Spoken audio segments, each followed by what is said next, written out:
There are a million programs being developed in Silicon City, and this is the story of one of them.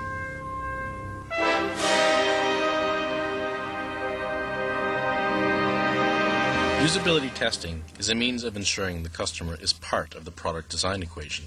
Usability testing begins at the conceptual stage with focus groups. As the idea moves further along, iterative prototype testing can begin. This tape highlights usability testing of paper prototypes. The particular example shown in this video is WebPoint. WebPoint is a site creation product designed to be easy or intuitive. It is supposed to guide users through the creation of their website without requiring them to ever see or use any HTML. In the test, users were asked to create a website using two methods, wizard and template. For each of the methods, subjects had to create 3 pages organized as a 2-level tree structure, the home page with 2 child pages, About Us and Catalog of Products. From our testing procedure, we found that with the wizard, users were confused by the tree concept.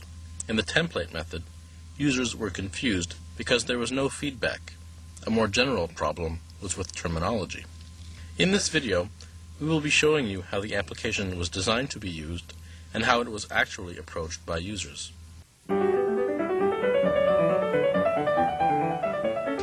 In the wizard method, users selected the color scheme, site pages, and organized the site structure.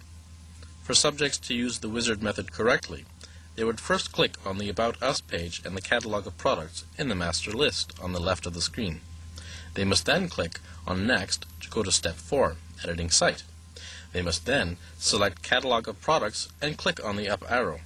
Finally, they should select and delete the sales page. Users express surprise and confusion with the current design, as we will see. I got 4 pages. I got a page. And we don't want that. We just want the 2. You don't want me to have the sales page and the catalog of products page. No. What would I do then? How would I get it? Okay. I would,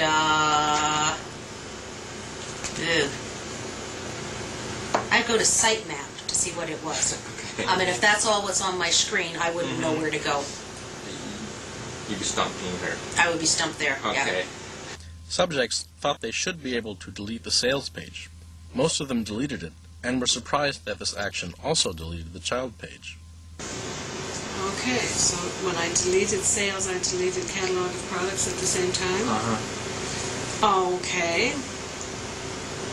I don't want to do that, though, do I?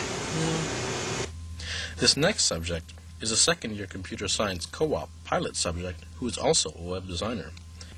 His response is most surprising. He, too, wanted to simply delete the sales page. If you click on this delete, It'll delete the whole tree. you'll kill the children. I didn't know that. So I would go back again and take off the click on the sales. I think I'm confused.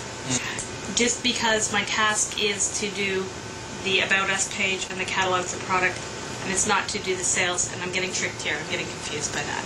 I would not do that naturally because then I think it was going to automatically accept that. I would keep all going back. Okay. In the template method of site creation, users must choose the layout.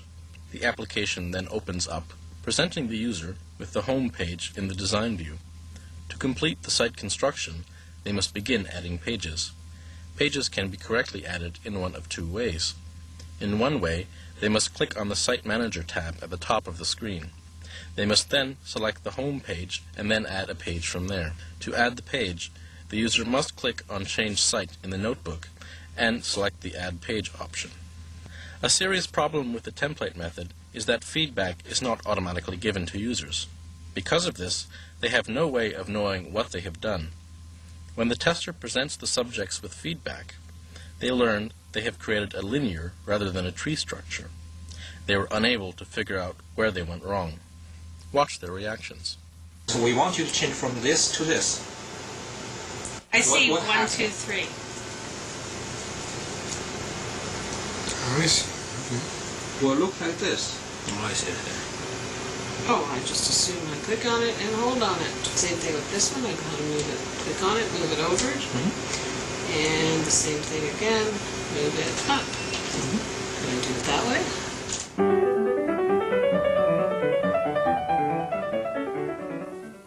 Terminology was another issue. When users had to look for certain functions, menu names were found to be confusing. The largest issue was with the menu item Change Site. Watch. Could be a text, could be a change, possibly change things.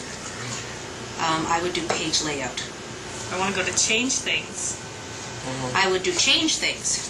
You do change things. Yes. But I don't see anywhere here Okay.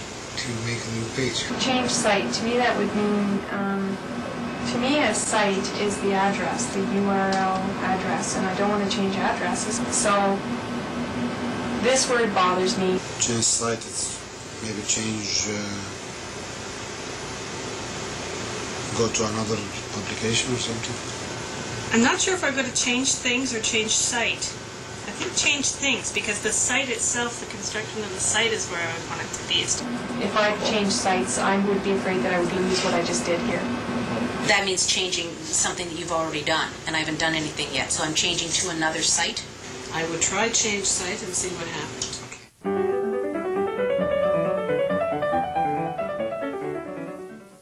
To summarize what we saw, with the wizard, the problem was the tree structure. Our recommendation was to remove the tree structure because users did not understand it. With the template method, the problems were the lack of feedback and knowing how it worked. Our recommendation was to remove this method to simplify the application. Finally, with the terminology, our recommendation was to perform a card sort to identify more meaningful terminology. With the usability problems addressed and the subsequent prototypes redesigned as part of an iterative design cycle, a usable product can be released to the market. Whether the product meets a market need, however, is the subject of another usability video.